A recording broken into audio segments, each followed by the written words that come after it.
com uma referência a esse facto. As reformas que têm ocorrido em Portugal nas últimas décadas, como todos sabem, são, de certo modo, controvertidas. Há quem ache bem, há quem ache mal.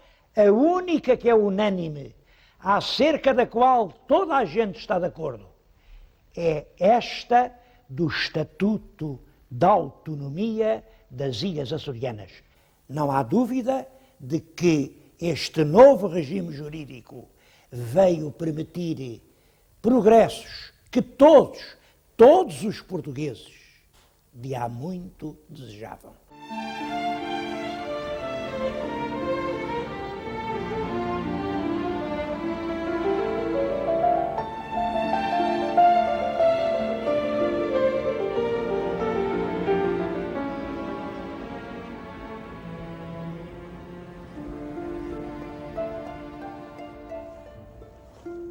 A cidade de Angra foi, durante o século XV, XVI, XVII, XVIII, parte do XIX, a capital histórica do arquipélago dos Açores.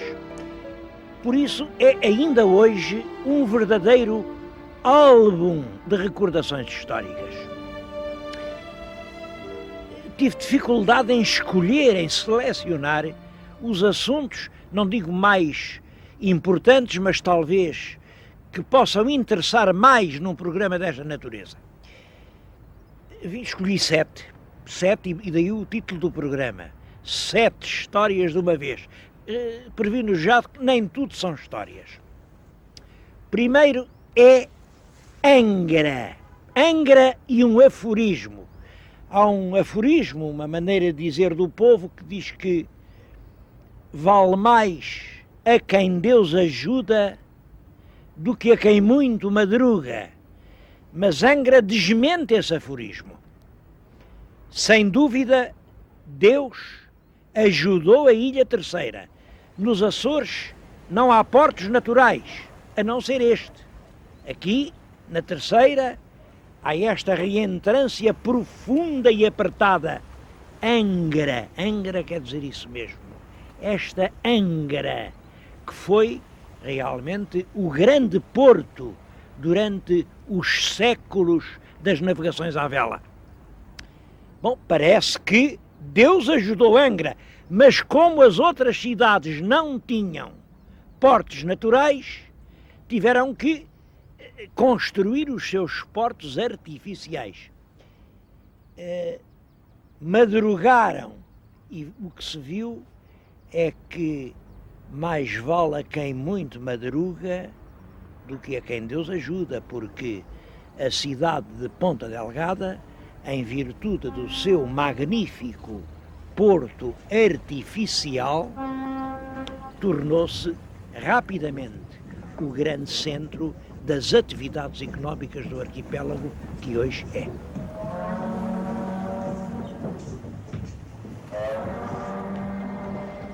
Os inícios do povoamento da Ilha Terceira estão ainda cobertos de mistério. Sem dúvida que o primeiro senhor da ilha era um sujeito chamado Jacome de Bruges. Jacome é um nome muito corrente na altura. Jacome é o mesmo que Jaime, é o mesmo que Tiago, é o mesmo que Diogo. O facto de lhe chamarem de Bruges significa que ele seria realmente Flamengo. E isto está ligado com a lenda dos flamengos nos Açores. Eu já aqui há uns anos vim aqui fazer um programa e disse isso, a lenda dos flamengos nos Açores.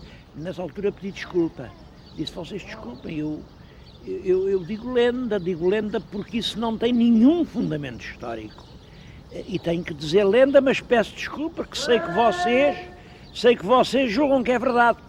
Bem, penso que hoje, uns anos depois, já não há razão nenhuma para pedir desculpa.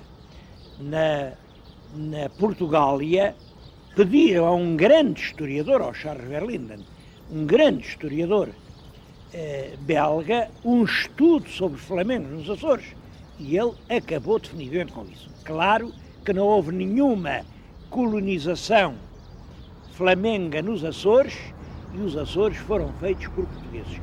Em todo caso, houve flamengos. Por exemplo, este homem que veio para aqui, o tal Jacome, era flamengo e outros importantes eram flamengos. E a certa altura, isto é que tem graça, houve mesmo uma tentativa de recrutamento de gente na Flandres.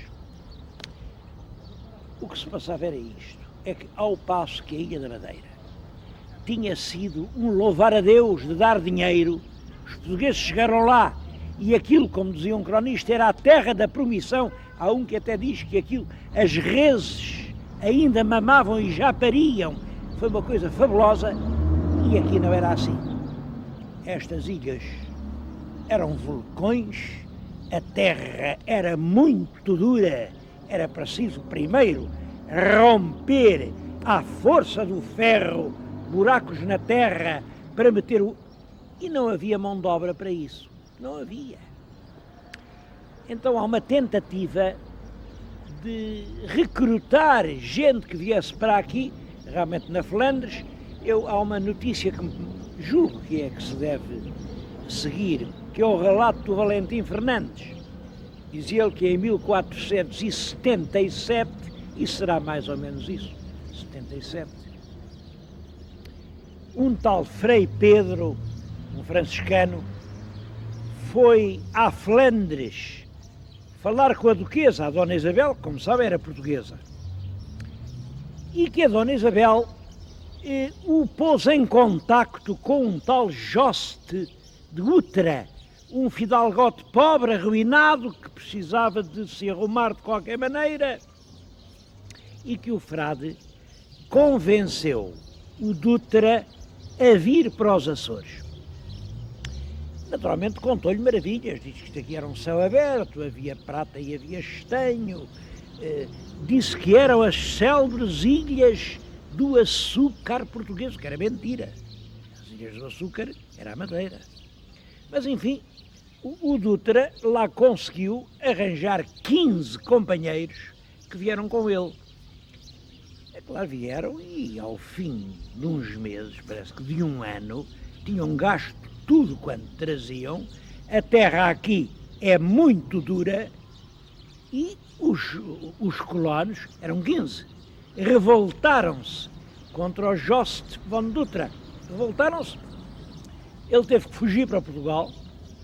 Chegou lá, o rei entregou-lhe forças para ele vir aqui e dominar a rebelião, e agora aqui uns dizem que os levou presos para Lisboa, outra fonte diz que não, que os convenceu a pegar na enxada e a cavar rudemente a terra. Até um desses 15 homens foi justamente o que introduziu a cultura do pastel nos Açores. Mas a isso se reduz aquilo que depressa se transformou numa lenda, a lenda de um primitivo povoamento flamengo dos Açores. Uma lenda que hoje está inteiramente desacreditada, mas eu sei como nasceu.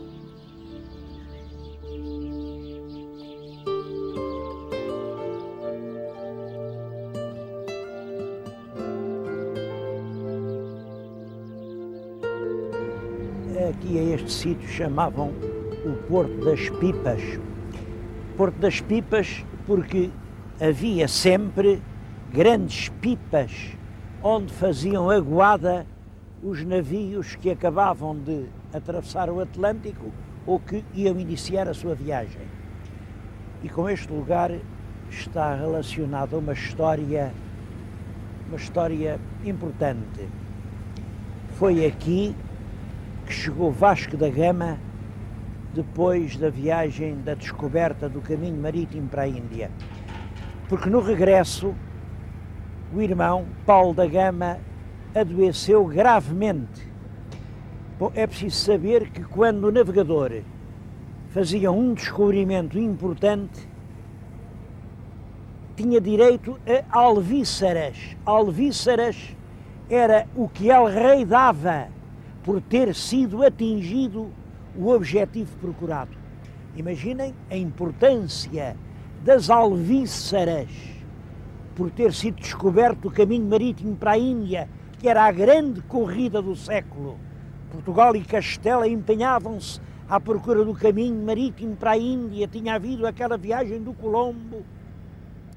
Claro que todos queriam ser os primeiros a chegar. Na história do Colombo é engraçado a luta de morte que ele trava com o outro piloto, o Pinzón. O Pinzón queria chegar primeiro para ser ele a receber as alvíceras. Colombo queria o prender e acusa-o de tudo para chegar primeiro o Colombo. Com o nosso Vasco da Gama passa-se isto. Na viagem do regresso, o irmão Paulo adoece gravemente. Quando chegam aqui à latitude dos Açores, Paulo parece moribundo. E então Vasco da Gama não pensa mais nas alvíceras. Pede a um outro piloto que trazia outro navio, Nicolau Coelho: olha, navega tu para Lisboa, eu fico aqui na Ilha Terceira, porque primeiro que tudo está a vida do meu irmão. Lançou ferro aqui nestas águas onde eu estou, levou o irmão já numa padiola, subiram aquela ladeira, levou-o ainda até um convento onde durante alguns dias o trataram, mas era tarde demais. Foi aqui que expirou Paulo da Gama, um esquecido descobridor do caminho marítimo para as ilhas. Hoje nem sabemos em que sítio o enterraram. Mas já uma vez disse isto aqui e hoje repito: Vasco da Gama demonstrou que não se esquecia daquela frase do Evangelho: quem disser que ama a Deus e não amar a seu irmão é mentiroso.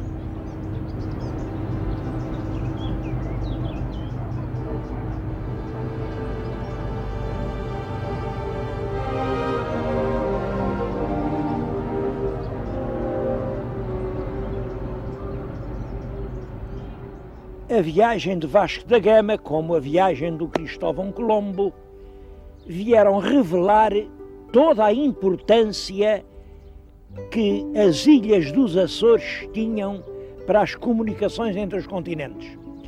Reparem que os Açores ficam quase a meio caminho entre a Europa e a América. Quem vinha do velho continente e ia para o novo, tinha aqui ilhas onde meter água fresca, onde desembarcar os doentes, onde renovar os víveres. Mas a escala servia também para quem ia para o Brasil, para quem vinha da Índia. Os Açores tornam-se então a principal escala marítima do Atlântico. Bom, e é isso que explica que durante a monarquia filipina, creio que o Filipe III, tenha mandado construir no Monte Brasil, aqui, à entrada da Angra, uma imponente fortaleza. Estes muros que estão a ver foram, durante o século XVII, o principal baluarte fortificado em qualquer das ilhas do Atlântico. Era aqui na Ilha Terceira, que faziam base as armadas que lutavam contra os corsários. Os corsários vinham aí como vespas à babugem dos navios que traziam a prata e o ouro das Américas. Isto aqui era uma base da maior importância. Mas isso vem a criar um problema.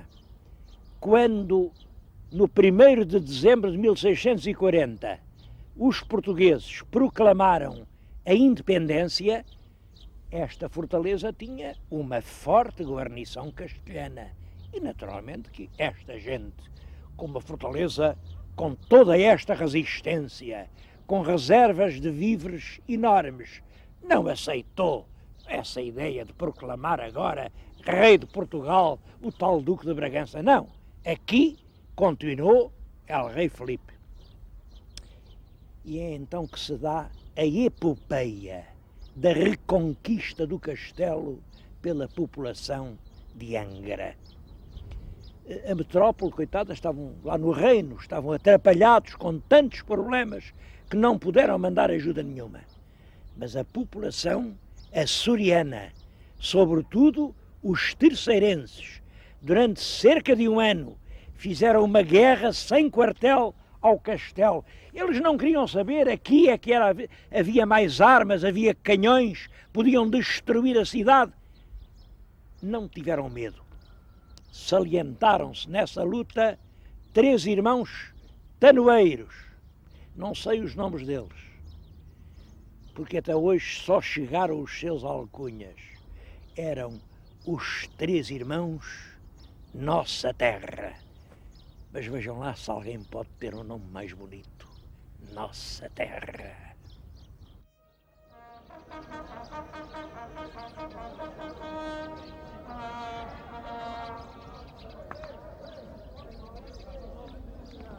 E com os irmãos Nossa Terra contei 4 histórias. A quinta vai ser mais triste. Esta casa que vê na vossa frente serviu de passo a El Rei de Portugal durante longos 5 anos. É exatamente a 3ª janela a contar da esquina. Era ali o quarto do rei Dom Afonso VI. Houve aquela Revolução de Lisboa. Coitado, o rei não dizia coisa com coisa, ele mal podia falar. O rei não tinha movimentos, era hemiplégico, não podia dar um passo. Não percebia o que lhe diziam. Houve a Revolução, o irmão tirou-lhe o trono, tirou-lhe a mulher, casou com ela e disseram-lhe a ele, ao pobre Dom Afonso VI, epá, vem daí, a gente vai-te levar para uma ilha bonita. Dizem que ele só sabia dizer é fixe, é fixe. E trouxeram-no para aqui. Teve ali 5 anos. Ele não saía, não era capaz de sair. Chegaram a mandar vir de Inglaterra cavalos de raça e uma boa sege para ele dar passeios e ver a linda paisagem desta ilha. Mas como é que um rei assim, um rei hemiplégico, podia passear? O que é espantoso é isto. Apesar do rei, coitado, ser um farrapo humano, pois arranjaram uma conspiração para o raptar daqui e fazer triunfar outra vez o partido do Conde de Castelo Melhor, que era o partido que era simbolizado pelo rei. Por isso, levaram-no de Angra, meteram-no em Sintra, vejam as voltas que a política dá. Entenderam que em Sintra estava mais seguro que aqui, neste castelo de Angra. Angra, que então ainda não era do heroísmo. É claro que hoje falam dele como um dos prisioneiros do castelo. Creio que ele não foi prisioneiro do castelo. Ele foi prisioneiro de si próprio. Há muitas formas de prisão, formas atrozes, mas acho que a pior de todas, a única que não tem libertação possível, é a de sermos prisioneiros de nós próprios.